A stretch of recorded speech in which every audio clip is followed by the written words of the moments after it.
the Nowadaze hat, you got the top. Very good. Because we've got quite a bit of merch, and we always end up wearing. Always wear the same t-shirt. Yeah. You both have great taste, obviously. Yeah, red. Who wants red? It's red and blue. Your red. options. You can have red. You can have blue. Right. I've not usually. We're already going, by the way. Are we? We like to start cold. We'll just go straight. Yeah. Nice. Usually, when I have just one guest on, I have these nice, like, fancy office chairs. Not even that fancy, they're falling to bits, but these office chairs or, like, gamer chairs, whatever you want to call them. Yeah. But today, because there's the two of you, we get these disgusting wooden chairs because I could not fit the 3 comfortable chairs in here and us not be peeling off the edge of the green screen, which I didn't warn you not to wear green, but I'm glad none of you are wearing green t-shirts, otherwise you'd be like headless on the thing. But welcome, fellas. Thank you. How the devil are you?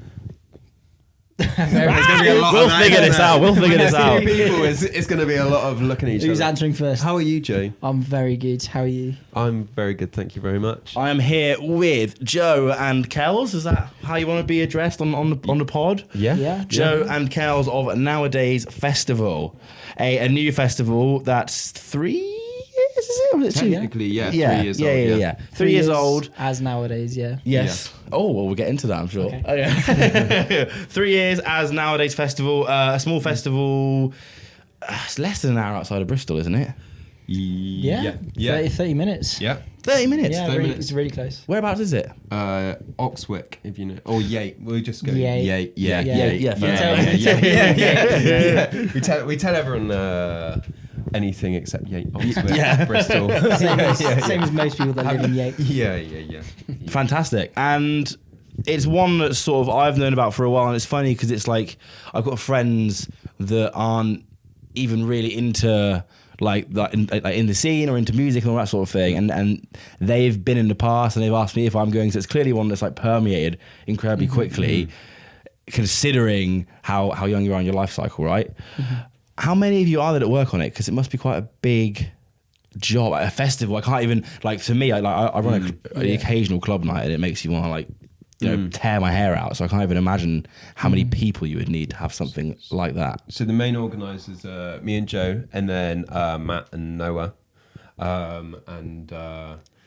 so 4 of us. But I think one of the strong things about us is that we all have kind of come together recently, so we all have our own separate groups of friends, so like our network's quite spread out. Like, do you think that's important to have like a big network for running an event like this? Yeah, definitely, because it takes a lot of hands. Yeah. You got to have, I mean, most of the people that work at the festival, we have like 80 volunteers that come and work throughout the festival, and most of them are just friends, to be honest, that want to get a cheap ticket. Yeah, or whatever, so that's why anyone does a volunteer festival, isn't it? So you can get come and have a laugh for cheap or whatever. It's a really nice community, the volunteers we have. Like, by the end of it, because it is so kind of small, by the end of it, everyone knows each other. Like, a lot of people, we have people that just come on their own, and then by the end of it, they're like just having a great time, knowing everyone, and it feels very communal in that aspect. That's my thing with the smaller festivals. Is I've been to a couple sort of here and there,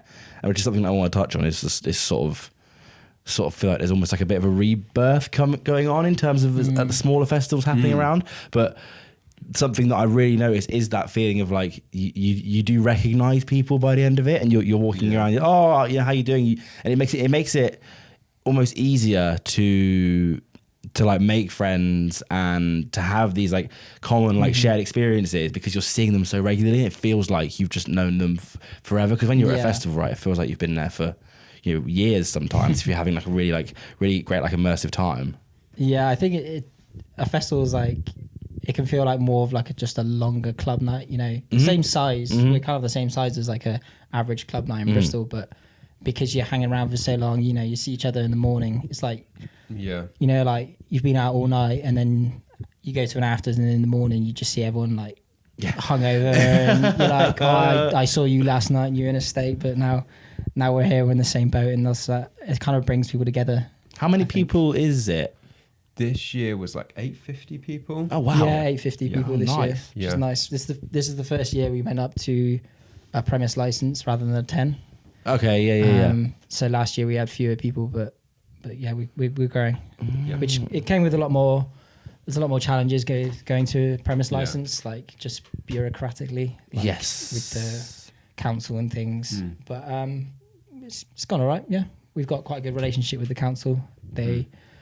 I think they like the vibe of the festival, which was good. Do you invite any councillors down? You say, come on down. They come down anyway. We don't. We don't invite them. They'll make themselves They're known. like, we are coming. Yeah, they're really nice as well. Like Okay. We've had issues with other festivals on the same site as us. Oh, really? Which has made it really difficult with us, and rightfully so. The council, they're like very, I don't know. The festival they had a lot of issues, and they didn't respect the land or the owners or the people that attended their festival and everything like that. And so the council are just on high alert because of that. And I think there's other festivals on the same site as us that we're friends with, and they've had to jump through a lot more loopholes. Yeah, It's like the same with us because of that. And that was like 2 years ago.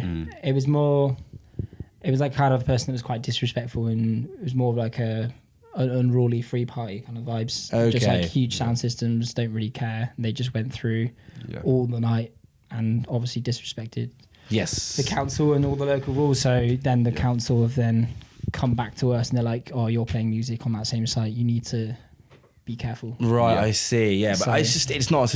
I mean, it's obviously not a sustainable way of doing it in that sense. Obviously, the way you guys are doing it, it's clear that they don't just like you because they think you're cool. They like you because obviously you're being respectful and your understanding of what the rules and regulations are and all that sort of thing, which obviously is all part of running a festival. This is what I'm talking about. When someone says to me, putting on a festival, these are all not even things that are coming into my head. I'm thinking, obviously you've got your site, you've got your artists, you've got maybe your entertainment, your experiences, that sort of thing. I'm not even thinking about getting involved with the council and doing all of that side of it. Is that something that you guys enjoy? Feel like that's all part of it for you, or is that something that you kind of wish maybe there was less like red tape and all that sort of thing? Like, how does? Good. That's a good question. That's a good question. I enjoy doing it because it's like part of it, and seeing it all come together and working in a team and just having this project in the mind and something you're working forward towards is really nice. And 90% of it does work towards going towards making a better festival and stuff like that. And then maybe about 10% of it does feel like bureaucratic kind of loopholes that you've just got to jump through for the sake of it. Yeah, we've not run into like major roadblocks. We finish at 2 a.m. And we could ask for later, but we have to go to bed at some point as well. Have it also like we've got stuff that kicks off on like talking about like licensing when it comes to like when you finish and stuff like that. We got like amazing acts that literally start at 10 in the morning. So you start quite early then as well. Yeah, right. so having that like 2 a.m. finish is actually like for those acts in the morning and kicking off stuff early. It's like having that kind of finish at that time is quite nice. That's when the music cuts off. But then we kind of have to think about, well, what can we do after the music? Because we have a fire pit on till 4 a.m. Okay, which is probably one of like the best. Like one of the best parts of the festival is everyone sat around talking about the day and mingling again. Like people have got like Bluetooth speakers and sat around, but it's really nice. It's a really nice environment, and that's something extra that you like adds to the festival. Of course, there's so much more than just the music, right? Like that's something that all the best festivals are. You don't just go there to see so and so perform or whatever. You go there because it feels like you're stepping into like a different place when you do that, right? That's something that we've really focused on this most recent year. Like, so every year something that we do is we have a theme, and that determines like the stage names, decorations, and everything like that. So this year the theme was just another day in the office. So that kind of meant that we had to come up with office-themed stages. Right. Okay. So we had like the stationary dungeon, which was like like kind of like the rave corner. Yeah, but we wanted to interpret it quite creatively as well. Yeah. It's quite easy, that theme, to just think suit and tie, but we had like a laboratory stage, so that was a bit more science themed. It was like taking kind of like each bit was like an area of like a corporate kind of entity. Okay. So we had the head office, which was the main stage, and we had like a big boss on there who had like smoke coming out of his mouth. And the whole idea was he's like the corporate overlord. Very good. Then the stationary dungeon was like almost where the neglected office things go with like the, cobwebs, stationary supplies, that kind of thing. And then the sound laboratory was the idea behind that was like where this corporate overlord would steal people's music. And there was all these like tubes and like stuff like that people could like talk through and like touching on others, I think whenever I talk about having 4 stages at the size of our festival, people are quite surprised. Because we basically do it because we try and just cram as much music as we can. Yes, I mean, I've seen your lineup poster for a festival, the capacity of yours is like ginormous. The amount of names you managed to cram on there. Yeah. Is that something you do intentionally, or? I think we should get too excited. We're like, we have... Basically, we do like a application process. Okay. And we have like, I think we had like 400 applicants this year. Wow. Yeah. And we go through each and every one of them and we're like, oh, this person's really good. Yeah. Like we try and just get as much people in as possible.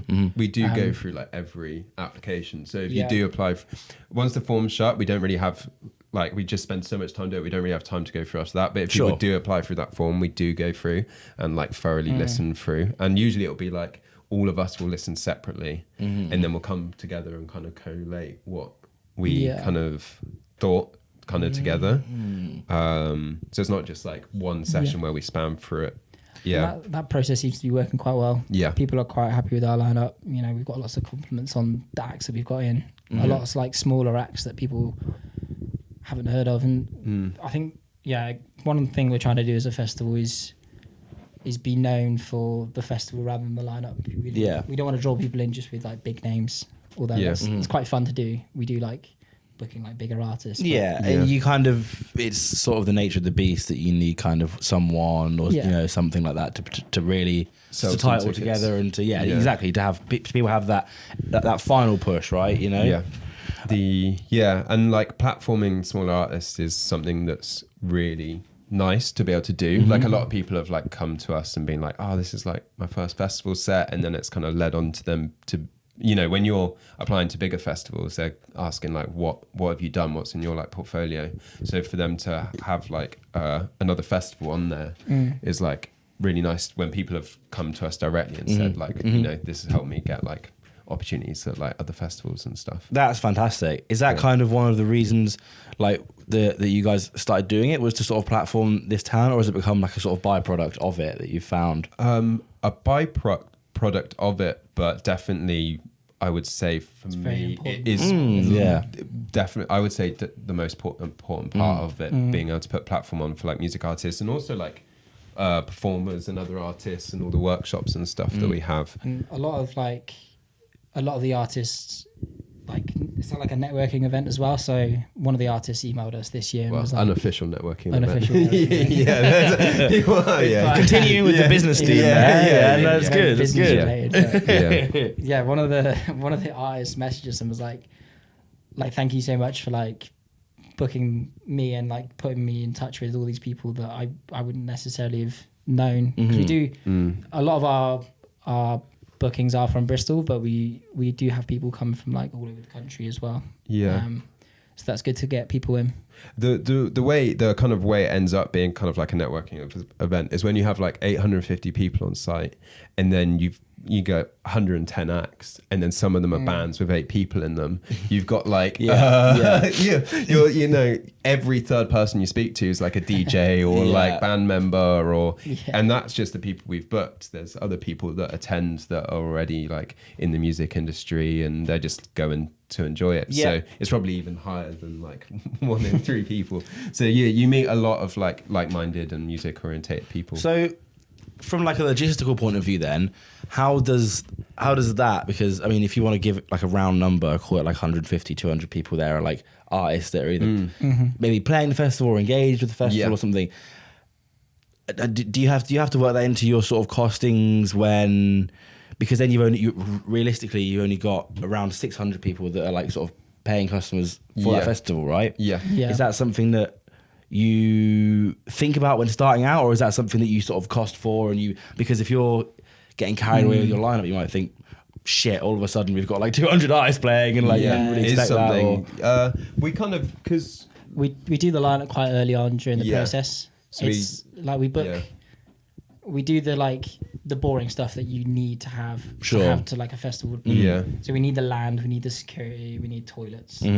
Those are things that you just can't not toilets are negotiable, I think. And just one. Fight for it. And then we can we add the fun stuff on as the year comes. Cool, we're like, because it's over such a long time span that we're booking things in and like organizing, that as the money comes in, we can kind of spend it. So we might have a really good month where we sell quite a few tickets, and then we're like, okay, now we've got the money, we can afford to do this fun thing. I see. We do lock in the lineup quite early on. Yeah. And it's all right. Sometimes we could be a bit more brave and spend some more money, but it's hard. It's a risk, especially in this sort of like festival landscape. It's quite scary to do. Having like it, because it's been gradual as well. Like having done it, so like from last year, or the year before that, moving from basically what it was before, which was Pete Stock for 2 years, and then moving to Nowadaze when things really kicked off, and from then we kind of realized like how many acts per people you've had, and that was even more so. So each year we're kind of having less acts per person. So to kind of answer your question on like, is that something that we kind of factor in? We've had to kind of factor in it less each year, if that makes sense. And is that because the festival is getting bigger, so that ratio is sort of decreasing, right? I see. Yeah, you can see the growth, and we don't take like huge risks, but we can understand like we are growing, and we can like, next year we are going to spend more on the lineup because we see this growth that we had this year, which is amazing. But like we're not going to get crazy. We're not going to drop like huge amounts on the lineup all of a sudden, and then just because. I mean, when you're like each year, like we've kind of lost money on it, so it's still like a thing that it's just a massive passion project. That's what they say about festivals, though, isn't it? It's the first 5 or so years you're just sinking money into it over and over. So like we don't really even have the means to kind of expand massively, even if we wanted to. But I don't think we'd ever want it to lose its kind of grassroots in community feel. So I don't think that would even happen, even if we had the means to, which is kind of what you said anyway. Again, like we don't want to grow it crazy out of control as well. Bro. I put it like perfectly. Scoot your chair forward slightly. I think I'm you're slightly wobbling the green screen. But it's going to be like I did notice that happening. You're fine. What do you want behind you on the green screen, by the way? Tank or something? I was going to say Megalodon shark. Perfect. So I'll combine the two. There's definitely something in the middle between I'll get my editor, aka myself, on the case to do that. Sorry, what were you saying? I think it's really nice how the festival's going really naturally, and like people have come because their friends have come, and you could drop a load of money on a lineup and get loads of like people to come. But you would lose that sort of natural growth, and it really feels like a community that is growing rather than just people coming because lineup. That's the way to build like an engaged audience, is to build something that people want to come to almost without even looking at the lineup for that sort of thing, because they know it's going to be a vibe, they know what to expect, they know the community there, and they feel like they're part of it rather than they're just like attending an event, especially on these smaller scale ones, because you've got that opportunity to create that really strong community, which obviously you have. Let's go back a little bit then, back to the start. You mentioned that it was Pete Stock, right, before Nowadaze. What was Pete Stock? So a good friend of ours, Pete, it was Pete Stock for 2 years, and it was just like it was Pete's just idea. Like a field party, really, kind of just a field party, and that's kind of allowed it to grow from like a very, very like gradual start, and it was just like one stage. Some mates got together, like a organized field party with a lineup pretty much. What's the difference between a field party and a festival? You're not charging tickets, or are you? What's the? So the original Pete Stock was Pete's leaving do. Oh no! Yeah. Big up Pete. Where was he leaving? To do his masters. Oh, congratulations on the masters, Pete. Yeah, he passed his masters. Good man. Yeah, good man. And it was just like very community driven, and that was a big part of like Pete's ethos that I think has like trickled down into nowadays.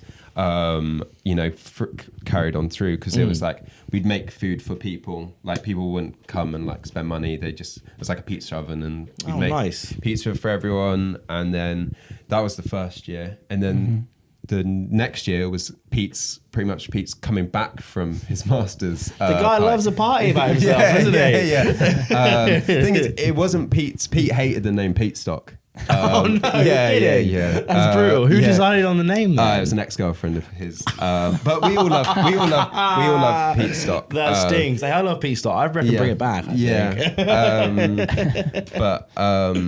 So he had this, and again, even though it was just donations, it was you pay a small donation, sure, and then it was free dinner, line up. We hired a tent generator, and it was just a bit more. Bring your own beers and everything. Bring your own beers, a bit more organised. And then from that, Nowadaze kind of started, and then get a bit more serious. Got a bit more serious. Everything went through the council, because for it to be like to answer your question about like the difference between like a festival and like a field party. Sure, yeah.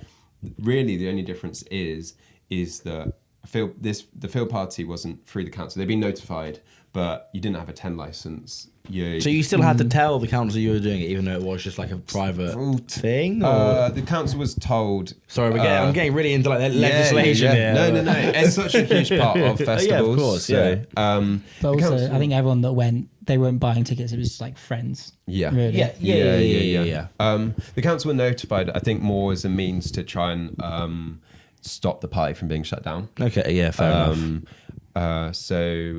But then, when it stepped to Nowadaze, if you want to have like a bar or like sell food, you need a 10 license. Okay, that makes sense. Once you got 10 license, that's when you kind of need getting insurance, and you need like a certain amount of portaloos per people, a certain amount of security per people. You need all these plans and infrastructure and EMPs and stuff like that. So that's when it kind of goes from a field party to a festival, I guess. Yeah, start charging for tickets. And I feel like you could technically have a festival that's not...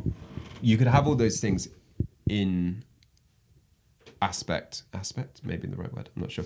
I'll take it. And it still be a festival, I guess. But it's when you start charging money and you'd have to have people like supply their own food and bring their own booze and stuff like that. I see. So you technically could do that, but I think that would be where if we were going to try and make a clear definition. What was because there must have been a conversation at some point after Pete Stock 2 where you were like, right, are we going to sort of go down this path and try and do something proper, quote unquote, right? And try and do like a more ticketed event, try and invest something into it and make it into something big. What was that conversation? So that conversation is interesting, because that's kind of where Pete kind of was like, it's gone a bit too far for what I kind of wanted it to be. He's done his masters. He's happy. Yeah. He's ready to settle. Yeah. Fair play, Pete. That's where the name changed. It wouldn't be right to call it Pete Stock if he wasn't involved. Can you imagine? I think we had a big like Facebook group chat, and we put in a few options, and Nowadaze just got voted. I can't remember the other options. But it was deliberated over loads, and Matt's housemate came up Nowadaze. And that was the one that was just voted on higher. So again, it's kind of got that communal feel where the people that went to the festival chose the name as well. I think one thing we do is like we're not really like setting goals for the next year. We're just trying to improve upon last year. It's like that's what we did this year. Yeah, we don't. I don't know what we're going to do next year, but we could just look in. What do we not do that well this year that we can do better? And I think as long as you're doing that, then it's fine. But we haven't got like huge aspirations. It'd be nice to sell more tickets and you know, break even one year. That's always the dream, isn't it? But yeah, I think when we shifted from like Pete Stock to Nowadaze, it was so Noah and myself run an event called Digestive Chamber for like 5 years maybe. Wow, that's a long time to be before Pete Stock, or was it that long? This was before and during Pete Stock. Oh wow, nice. Okay. And then when we started doing both, when Nowadaze came about, and then it kind of dropped. We had to put our eggs in kind of one basket. Sure. So it kind of when you said like about selling tickets and stuff like that, it kind of felt a bit of a natural progression because we'd already been doing that with like the club events. Right. So this is you sort of combining the two almost, and being like, you know, stop doing the ticketed thing over here and combine it with this other sort of basically mini festival that we're doing over here. Yeah. That's interesting. Do you come from sort of promoting an events background yourself, or no? So me and Kel's met at Motion, like, huge during sort of the middle of the Pete Stock era. Okay. But I basically just got really drunk and like lied to Kels. I told him that I DJ'd. No way. Joe, in his defense, was the most drunk I think I've ever seen him to this date. So sorry, what was the conversation? You were just... I can't remember. Obviously, sorry. Joe, so me and my partner in Motion, and Joe was in the crowd, looked at me as a stranger, and just poured a pint of beer all over his head. You're kidding. And then I just went up, because he was like eye contact with me. I just went over. He was like looking for something. Yeah. In. And I just went over to him and just started chatting. And then I can't remember your exact wording, but it led me to think that Joe DJ'd, even if I can't remember exactly what it was. It might have not been directly like I'm a DJ, but it was something. In my defense, I've always been into like music. Yeah. But yeah. Maybe not to that. Yeah. And then I had an event coming up for Digest Chamber. Yeah. And I messaged Joe because I thought he was a DJ, and I was like, "Do you want to play at this event?" And he was like, "I don't DJ." And then, but then I was like, "Oh, do you want to learn?" And then he just came round and then and that's fantastic. Yeah. What a great story. And then I think I just got more and more involved with running the events from learning to DJ from you. Yeah. I had half days on Fridays from work, and I had a pretty big like boot in my car, so I was pretty useful. Fantastic. Those are the two things you need, really. Exactly. A can-do attitude and a big boot. I just turn up on Friday after work and start moving shit around. So even at Pete Stock, even though you weren't technically part of it, you were just there, helping out from start to finish. Like I didn't really know anyone at that point. I just turned up and I was like, fantastic. Yeah. And how big was at Pete Stock? How big was your sort of core team then? You said there's 4 of you now that are main sort of brains behind it. Same 4 plus Pete. And there was a lot of other people there that were just part of that, because it wasn't so much organisers and then volunteers one. It was just everyone kind of getting together and some people were just like cooking for the meals. So we were just more like music side of that kind of community. I see. That makes sense. I guess it was less involved as well, in terms of like technically, like you didn't have to do anything with the council. It was most of like your own kit as well, and there was no food vendors there, so it was just more like friends just helping out. Just set up and go kind of thing. But obviously as it's grown, it's evolved more to like working with lots of different people and companies, and like logistically quite challenging. Do you find that each of you has your own sort of like speciality within the operational side of things, that you feel like, you know, one of you is like, you know, like the guy that deals with the council, one of you is the guy that books the artist, or do you find that you all sort of work together? A little bit, to an extent. I think we try and do that, but then every year it just ends up that we all deliberate over every single decision. Which it makes I think the festival better at the end of the day, but it slows down the process a lot. Like I remember we had like, it must have been like 3 days chatting over which QR code to use on these posters. Yeah, we did. Like, Oh, you know what I really? mean? Yeah. What was the debate on the QR code? Because I was like, I thought the QR code should go to the website, but you were like, they should go to the Instagram. Yeah. That old chestnut, I know it well. Yeah, And then you get like the look of the QR code. Oh, you know, don't if get you me want started, man. Is it going to be transparent background or is it Jesus. white background? Goodness The, gracious me. And then there's going to be tracked QR code. Oh my God, Yeah. I'd throw in the towel there and then. But I feel like everyone has, saying that everyone does have kind of different skills that they also bring to the table. Like Definitely, yeah. Joe's a whiz on that Excel. Pretty good. Oh, on you're the the Excel, XL king. I love yeah. it. I got a whole like finance sheet and Oh, brother, that's huge. crazy stuff. Love going on that. there, which is good. Noah has a very handy and unique specialty skill when it comes to like Thought process. yeah. Well, I was gonna say like Wi-Fi routing.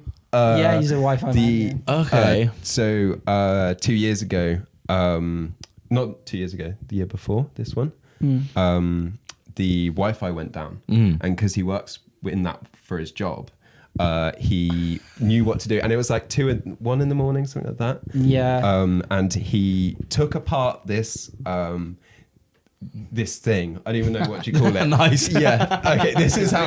Okay. Like- Picture of it like a big box about this big. Sure. That connects to the Wi-Fi. Okay, powers yeah, it all. And then he ran and got his car battery out of his car, hooked his car battery up to it, and fixed the Wi-Fi. Yeah. What? It was. And we were. Is that how they taught him to do it at his job? I assume? Yeah. It's like the most important part of the Wi-Fi is selling beers. To be honest, like Yeah. Of course, Like, for the car everyone's at the bar, like, machines we can sell beers, which is the most important part of the Yeah. festival It was chaos. Yeah. for us. But yeah, a lot of our money comes from the bar. Our bars is like Yeah. it's a super like it's like just logistically quite challenging and like quite an intricate part of the festival, but it's so important for the income that we get. Yeah, it's the lifeblood of small festivals, isn't it? Yeah. People buying drinks, 100%. So like when the Wi-Fi went down and no one could buy any drinks, we were panicking like what's Yeah. going on? At 1 a.m. as well, kind of like pretty Yeah. peak Prime time time, for yeah. we were that like sort of hotspotting on thing. our phones or something. Yeah, nice. Yeah. But he sorted it. What a Yeah. legend. Yeah. Did it was so funny. That's the great. video. You've got like a crack team. I'm thinking Yeah. like Ocean's 11. Everyone's got their own little job, Yeah, you know. yeah. Matt does web developing for his job as well, so he does all You our really website do have quite the and stuff yeah. like the that. team. And And I he's, assume you do all the artwork and yeah. stuff, right? great. Yeah. Yeah. Come on, guys. I love it. Yeah, it's just really lucky that everyone kind of had, because none of us like work in music or anything like that, but our like non-music jobs kind of came together to do music stuff, which is quite Yeah. a happy Transferable coincidence. skills. I mean, yeah, nice. So, I guess that's the thing that I wanted to touch on, right? Is like the bar sales side of things, right, and how that sort of ties in with everything. I think you're all good now. I'm quite fidgety, so I'm just... Okay, the thing about these chairs is that they're so creaky as well. I promise I'm not farting. It is the chair. The bar sales side of things, people don't realise that, you know, if a festival, especially like a grassroots one, even if it sells out on tickets, right, you've still not made all your money back as an event definitely organizer. not, no. Yeah, no. Like, if you were to put a number on it, percentage-wise, how far are you up to that? I know exactly how much. Oh, actually. okay. Well, he's Because the of man my with the spreadsheet. spreadsheet. Yeah. Sorry. It's around 30% of our income. Wow, comes from really? the bars, yeah. Wow, that's incredible. That's a huge amount. Yeah, it was about 33% this year. Wow. And what do you have techniques to try and like increase that take, or do you just ask people to? Good bar stock, like having, Yeah. like if it's hot, you know, having cold drinks and having a nice range, but not too much of a range. It's quite balanced, isn't it's it? really tricky to do. Obviously, we have to limit the amount of alcohol people bring in, Yeah. which isn't fun to do. You got to tell people Yeah. they can't bring how much, but it's part of the festival. And Yeah. to offset that, we try and like price our bar as fairly as possible. Yeah, definitely. Maybe a bit too cheap Yeah. because we haven't made any money. But, Yeah. but yeah, we're a bit too generous maybe on that point. But and another part of our bar is we use a lot of local companies. Like pretty much, well, all of our alcohol comes from local companies. I saw that you did a collaboration with New Bristol Brewery, correct? Yeah. For your lager. That was really cool. Yeah. That was really amazing to see at the festival. Yeah, it was nice to see everyone like walking around with and there was another thing that somehow made it feel a little bit more immersive this year. Just lots of little things kind of added to that immersive. It sold really well. Sold out on those, really good. Oh, fantastic! Nice. And then local cider, local spirits. It's quite a fun part of the job. We get to go around and sample. Oh yeah. We had an interesting meeting at the spirits They have place. the best business model because they call you in for a meeting. Yeah. And then within after sampling 4 or 5 of their spirits, we got really drunk at Yeah. this meeting. neither of us had had lunch. Oh no. So it's a great business model for them, spirit companies. yeah. It works. The Bristol Distilling Company. Yeah, they're great. They're fantastic. Just down in Bedminster. And we tried all of their spirits. And then at the end, we tried them all. I think at the end of the interview, we were just, I couldn't think of anything. Like we were just, I know exactly what it's like. I used to work for a brewery in Bristol, and you go to meetings or you get people in to have a chat about the beers. You're like, try this one, European, we can try this one. By the end of it, it's like, so let's do this thing then, shall we? Like, It's all business. Just shake my hand. It's like just sign the dotted line, bro. It's fine. Everything's fine.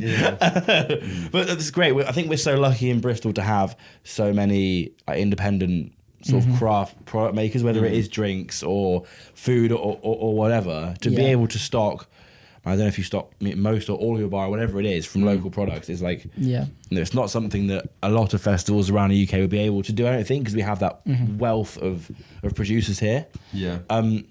Does that work out more or less affordable for you guys doing it like that? Definitely less affordable. Definitely less. But it's something that I don't think we'd ever want to No, it's we could sell Red Stripe at probably half the cost to us, but but no, we don't want to do that. There's a lot of things like that we could, kind of cut out on that would save us money. It's kind of similar to the fact that we could put our bar prices up, but it just none of those things really agree with our ethos. As it were.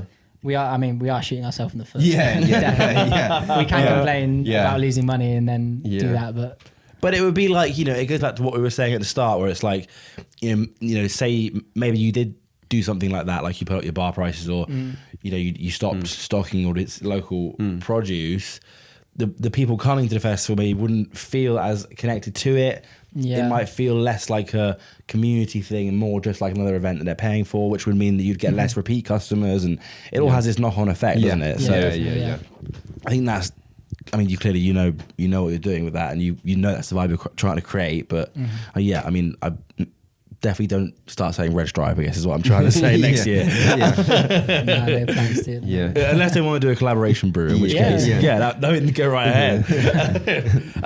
Okay, so take me to the first year of Nowadaze. It's your first time running a properly organised, ticketed, sort of like proper, fully licensed event. What was that like? That must have been terrifying. It was really stressful, actually. The best weather. Touch on the weather. Oh, really? I was going to say something else as well. Okay. In chronological order, I'll go first. So sweet. We actually had a massive stress with the festival site. So I think we had started selling tickets at this point. We had this plan and everything, and the festival site that we originally looked at and wanted to use fell through. And Jesus. So at this point we had no site. How far before the start of the festival would that have been? In terms of I can't remember. It was quite, because it's been 3 years. I can't remember too much, but it was. I think it was around December-ish time. Okay. But 4 or 5 months out. Yeah, but for that's around the corner. Yeah, of course it is. Yeah. Without the site, you can't really book in anything else. But then Noah, on a last-ditch attempt, posted in Reddit. You're kidding. Someone replied to his Reddit post being like, there's a festival in Oxwick on this site, and maybe if you reach out to them, then they'll be able to host you as well. And based on that Reddit comment, we got in contact, and Noah coming through again. Give this man a raise. What the hell? But I think it's really tricky to find a site. I think. Yeah. It's got to be like the perfect size for the festival that you want. Yep. And like isolated from the public because you don't want to have like loads of noise. Of course, you can't do the festival in the middle of like Eastfield Park doesn't do festivals anymore because of that reason. Another point on what Joe's saying there as well. Another reason why we moved from the Peatstock site, which was down in Somerset, was for that exact reason, because the purely based on the entrance to the festival was on too much of a curved corner. We couldn't get a 10 license for it because you couldn't get like a fire engine into it. So that's so like you have to be there's a lot of different things that mean on the site you choose. Yeah, goodness and me. it's tricky. And to find somewhere, we wanted somewhere close to Bristol as well. Because you spend a lot of your time driving to and from the festival site when you're like setting up. My God. But we got really lucky, I think. And I think we got another 2 years out of it maybe if we continue growing. Yeah, do you think that's going to be my next question? Was like when you look at a site, are you thinking about future years and like expansion and the growth of the festival and that sort of thing? Yeah. We like this year. We were like, where can we fit more tents in, or like, because the music is quite compact, and when you're stood in the middle of like the festival arena, there's all this music going on, but when you go into a stage, there's no sound clash, which is important. Yes, 100%.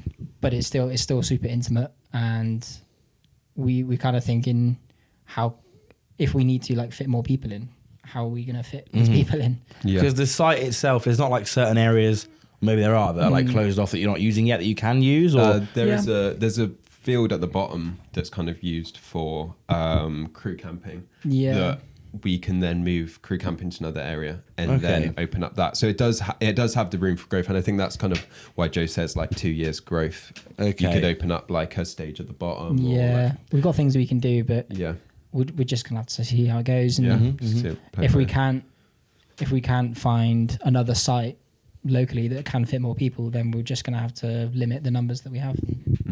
Do you think that's something that you would see yourself doing, like just very much kind of coming to terms with the fact that, you know, say it gets to a certain size where you feel like you're maxed out on your site, but you feel like you're in a comfortable position and you feel like you have like a nice thing, and you would you not want to risk going elsewhere, and you might think this is the level we're going to stick to? I think like for me in my head, like having a site where you have like 2,000 max people, where like at the moment we've got nice community, but we're taking a loss every year and it's really stressful.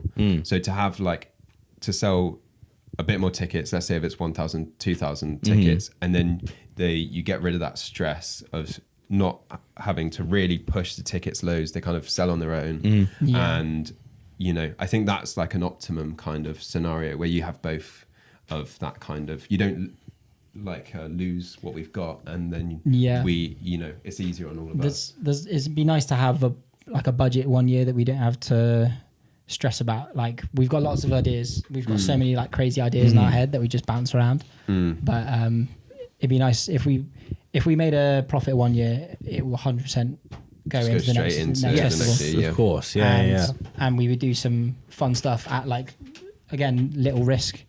If we've got profit from the previous year, we can just like splash a bit of cash on this certain thing that we might want to do, and then be like, okay, if that falls flat, then we haven't wasted money, because we have wasted money, but we're not going to lose loads of money ourselves. Yeah, exactly. I guess on the flip side of that, then, is it's like, do you have ambitions? Like, would you like to see it become like a much bigger, more involved thing? Is that something that you guys would look to pursue? Depends kind of what you mean by like how much. Like, I guess so. Yeah, I guess like, because I guess you say like the happy medium for you, maybe somewhere between 1,000 and 2,000. Would you ever see it going past that and maybe going into, you know, your maybe 5,000, like looking way further ahead into your 10,000, something like that? Like, it's hard to know. As I said, we're kind of just trying to prove every year, not looking massively forwards. But that would be cool. It would be cool. But again, it's that natural growth that we're trying to get. We're not trying to push for like huge numbers. I suppose you didn't go into it with that ambition at all. Yeah. And that's again, that's why we like how can we make it a more fun time? Not, Yes. Not how can we get more How numbers. can we cram more people into this, Yeah. this field? 100%. Do you think the good thing about the bigger the festival, the more platform you can put on for other people? Mm-hmm. If you like a festival that has like, if we had double the stages, we'd be able to kind of have double the artists, which means you know you're supporting the music community like more, which is like the good thing that comes with like making it bigger, I guess. 100%. Yeah. You would end up having even less tickets to sell to the public then. If Yeah. Only stages. Artist fest. Yeah, exactly. Yeah. The weather. Tell me a bit about the weather on the first year. We had just like crazy storms, Yeah. rain. It was pretty Was crazy. this while? It So was was this while insane. setting up, or was this the entire time? I think. Yeah, God, it's yeah. relentless.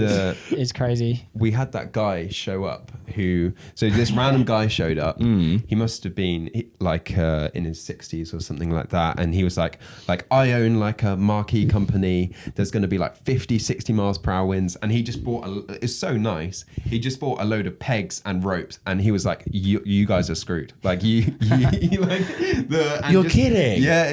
And So he was trying to sell you his marquee? No, No, he was just gave us nice. extra pegs so and we rope could like. for free. Oh, to I tie see. everything To tie down. everything down. Yeah. What a legend. 'Cause What the hell? it was that bad. Wow. It was, yeah. So like all of our stages are undercover because we're Yeah. too nervous about the English weather for good reason. Yeah. Yeah. So yeah, we spent a lot of the festival walking around with hammers, like knocking everything back in. Yeah. It was pretty hectic. The security's tent, the winds were so strong that it shredded the metal of the tent and it just like all, like fell apart. Like, Oh my God, Yeah. it's so bad. Yeah. It was a real trial by fire, wasn't Yeah. it, on the first one? Wow, goodness Yeah. gracious me. Yeah. It wasn't like, I think we had 350 people that year. Yeah. It was all right. I think people had fun. We Yeah. kind of Yeah. like, it kind of brought people together. There was like, again, that community spirit. Everyone's in the same boat, Yeah. and everyone really sort of mucked in and just Yeah. had a good time. Yeah. Still. Yeah, definitely. I think there's two ways you can go when the weather's that bad at a festival. You gotta like jump in the mud or Yeah. Yes. There's something hiding about a your wet tent, festival. There's yeah. always someone that's like doing mud slides and stuff. Yeah. You know, Yeah. there's always one. Yeah. I never understand the person that does that because you're at a festival. How are you going to get yourself Yeah, clean yeah. again? Yeah. But that must have been. I mean, you must have felt cursed, right? You must have been like, "This is our first year. What the hell?" It was a bit disheartening, but I think at the time it was actually quite so alarming that we were just like running around. I guess you're just in the heat of the moment. You have to. yeah. And this was in July as well, so it's pretty crazy. Oh my God! Yeah, You must yeah. have been like Yeah. probably the only rainy weekend in the whole of Yeah. July, right? I think it was maybe. So I think it did feel very like really out random, but it's a good learning process as well. We've learned the importance of stretch tents because when you were in the tent listening to the music, it was fine. Yeah. Like they're like proper nice stretch tents, so And just then like it, very like, secure. We've got provisions that we like. If the weather is shit, like we know that we need to prepare for that. Like you Yeah. don't really think you're like, oh, July festival, you'll be all right, but Yeah. now we know it's possible for it to be. So that you bad, have to make those plans. Yeah, there's definitely, and there's like people trying to get out of the car park as well, which is a bit of an issue. Yeah. Yeah, The, lots of like Nigel- camper vans and stuff came, so They all got caught in the mud. trying to get out of the mud. They No. got pulled out by the tractor. Yeah, Oh, Yeah. huge! As long as there's a tractor on site, Yeah, it's yeah, all good. Yeah. and then next year Mm. we had the hottest day of the year on the Friday of You're the festival. kidding. Yeah, it's like the reverse. So it's like the complete reverse, but like it was just like it was really hot, really hot, and people were just like hiding by any shade they could get. But that made us learn for this year. Like we have all our stages undercover, but we didn't have any cover that wasn't just like music. Right. So this year Okay. we had a like cover for people that wasn't music. Yep. So like Yeah, they can go yeah. and chill out at least and not be stuck in their tents. But it's just, it's You're- just those like little learning You're curves never that you going to get. be fucked over by the weather ever again, though, because you've had the two extremes. Yeah. And you've, I mean, touch wood. Sorry, I shouldn't have said that. Yeah. We were wondering like what weather we were going to have next. Yeah, it's going to snow in your next one. Probably. Well, I was going to say, I mean, that was kind of my next question was going to be, were there any other things that you sort of didn't expect would be part of running an event like that, or things that happened that that were just, you felt like, well, out of the ordinary? We had that 3-car. We had a 3-car pile up on our site entrance, so no one could get in and out. You're kidding. That was 3 last hours. year, yeah. That was last year. That was really intense. No one was hurt. It was just like car brake too fast. Another car went into the back of that, and then another car went into the back of that. You're kidding. It stretched, so it's like a T junction. Yeah. And it stretched the length of the T junction. And we like ran down there, and the police were already there, and it was just like, yeah, you're just gonna have to wait until. But then we learned from that, and then this year our road plan's been like way more. Even though we had like road signs, but we just had so many this year to really try and counter that, and it was fine. Yeah. But that was something we just wouldn't plan for at all. Yeah, you don't have a, what if there's a 3-car pile up outside the festival entrance, like contingency plan, do you? Well, you do now, I suppose. But but that's the thing, isn't it? You have all these, when you have all these things that happen, it makes you plan for them in the future so it doesn't happen again, right? I think that's the beauty of running large scale events like that, is because the only way you learn how to not fuck something up is by having it fuck you over once, you know? And I think, again, that's an important part of not trying to grow too quickly. Like, imagine having like 5,000 people and we're not super experienced with something happening, and then like all hell breaks loose, and like there's 5,000 people on the site, and like no toilets or something breaks, like water goes off, and you're like, what? How do we fix this? Like, we've not been in this situation before. So I think growing and making mistakes when it's not as like higher stakes maybe is quite. This is the time to be making those kind of mistakes, isn't it? Yeah. How long is the sort of build and break process, right? And like, do you spend? Because I know at the large festival, people spend they maybe for a couple of days they'll like camp on site and things like that. Is that something you guys do, or you come and go from the site on the run up to the festival? We come and go for like maybe a week prior, dropping stuff off at the barn, and then the week before, like I think I was on site. We and you were on site from Monday. I think so. Sunday? Yeah, we're quite lucky. Is the site is a farm, so they have these big barns. Yeah. We keep a lot of our like signs and like a few things that can just be left in a barn. And there. Yeah. Which is very useful. The art team like use it to like do all of the like murals and stuff there. So like from about Sunday or Monday camping there, and then from till like Tuesday then we left, I think. Something like that. It's so close to Bristol though, like you can just like pop back and like have a shower, or if you want to. Lovely. You know. I think I was going back like 2 weeks after the festival finished just to finish like tidying up the last little bits of stuff. But the marquees, that we get a pretty good price on them because we have to put them up ourselves. Okay, nice. Yeah. That's the big days, isn't it? Marquee days. Marquee days, and it's a very physical start to like the week of setting up a festival. So we're like 10 of us out there with sledgehammers putting up these like huge marquees. Oh, massive! That sounds like great fun. Yeah. Okay, fair enough. It's like the novelty of a sledgehammer really wears off. Yeah. After the first peg. Yeah. After the first peg. You do one, you're like, wow, that was sick. Yeah. It feels very 50 more. Feels very manly and cool, and then your back hurts a lot. Yeah. My God. Yeah. Yeah. Do you find that after spending all that time on site, setting it up and breaking your back over the course of a week, do you get to enjoy yourselves during the festival, or? Each year more so than this year, I felt definitely more so than the previous years. I think, again, another learning curve is how do we make this easier on ourselves? So, like, this year we had more people working in certain areas that we were running around a lot last year, I think, and we didn't really get a chance to, have a drink with our mates that came. But this year we had people and they were there to, like, work and, like, do their jobs, and we could kind of just relax. That's good. Is that like the volunteers you were talking about before, or?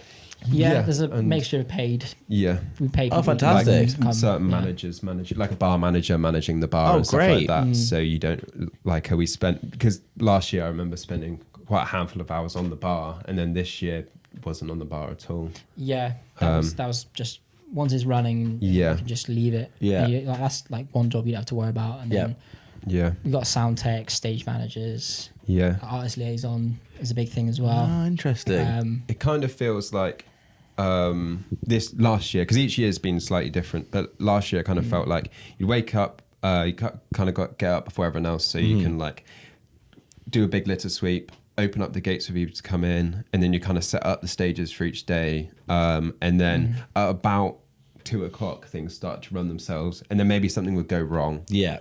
And then you'd have like a 10-minute panic of we had to do 2 mixer swaps this year mid-act, which was live mixer swaps during sets, which how did you happened figure twice. that? So we got really lucky on one.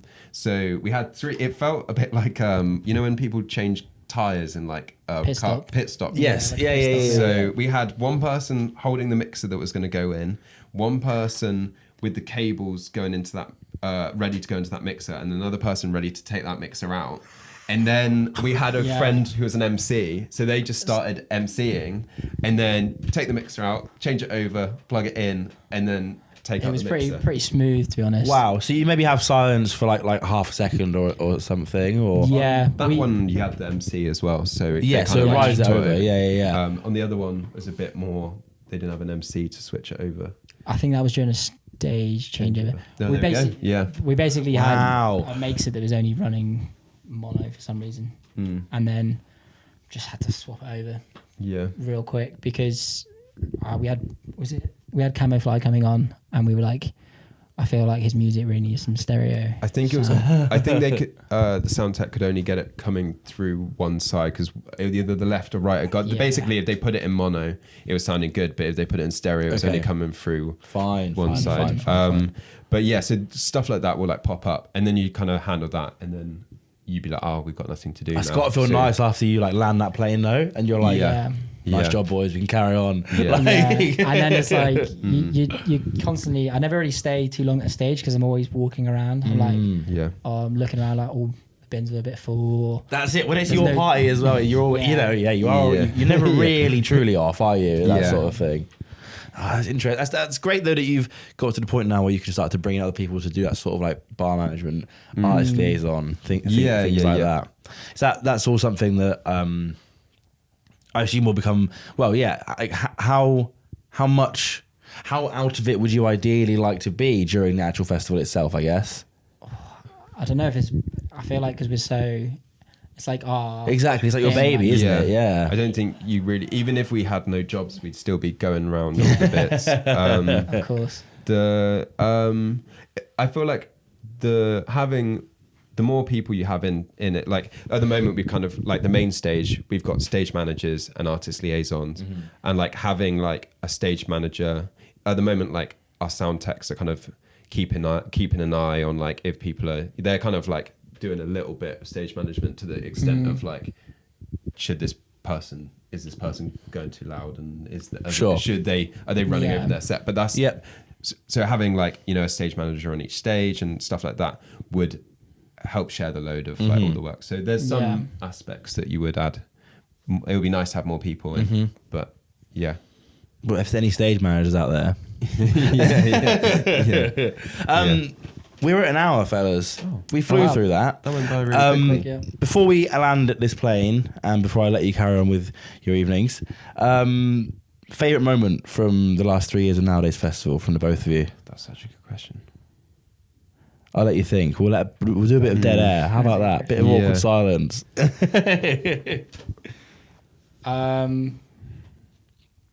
Probably shouldn't have just dropped that on you. But. I'll say one that just came to mind straight away. Go for it. And then Joe can think. Okay. Do you want to go first? Okay. Well, it's just what came to mind straight away. Yeah. 2 really good mates of mine and Joey.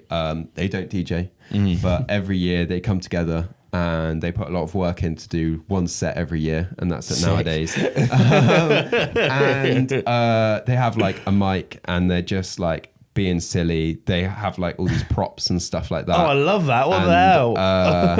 It was just like in that moment, because I've known them since I was like 11 from like secondary school. Like in that moment, I was just like surrounded by people that I love, and That's just it was sick. really nice, and the work they put into it, and how silly and fun it was. Like, everyone was laughing, and like it was good. That What was kind like of props? What's the? Give us a bit more information about that. so. They had these party poppers, and Sick. when one person wasn't DJing, they just let off a little one, and they got a lighter out, and they're just kind of like waving the lighter. Beautiful. Lovely. And they're playing just like Katy Perry. And Yeah, some just like really fun huge. tunes. Yeah. yeah, and Max would pick up the mic. He'd kind of do this. He'd go. And you just put it back down. You had me for a yeah, second. yeah. You had. I was like, what's he gonna say? Like, oh, Yeah. So yeah, it was good. that's fantastic. Yeah. I love that. Yeah. They're coming to play at our Halloween event. Oh yeah, this is a good plug. Oh, here we go. Yeah, get Depending this on when in. this is going out, it's probably going to be announced. But Yes, Yeah. no, get it in. Might have already happened, but yeah, they'll be there playing some silly tunes. 31st. Fingers crossed this will be out before Halloween. That was just quite a while away. 31st of October Yes. at Wiper and True. Oh, fantastic. Free entry. Free entry. Yeah. They'll be playing there. Fantastic. And maybe they'll have a mic and some lighters and some pipe. Well, I know where I'm spending Halloween. What on earth? Yeah. Joe. Again, like around the fire after the festival had finished. It was the last day of the festival last year, and we were supposed to turn the fire off at 4. And I was like, we have someone sat there with a fire extinguisher Nice. just ready to put it out. Yeah. But I just looked around, like everyone was having fun, and it was like 4 a.m. and I was knackered because I'd been doing all the festival stuff, and I was like, oh no, I'll keep it going a bit longer. Keep going a bit longer, and I just stayed up all night, and I was like, we just sat around till the sun came up, like everyone was just chatting, having a great time. The fire was on, and I was like, I can't put this fire out right now. Like everyone's having such a good time. And then I think I had like half an hour sleep in like someone's van, and then knocked on your door. And then you knocked on the door. It's like you were like, Joe, it's time to start packing down. I was like, for fuck's sake. I've done this to myself, but like that was although that was maybe not a fun time for me, but it was a good memory to to know that like we put on this thing and everyone was having a great time, and I was like, I can keep it going if I want to because it's my festival. Fantastic. Yeah. And if the council are listening, you put the fire out at 4, okay? Yeah, I did. Kels, Joe, thank you so much. Where can people find out more about your festival?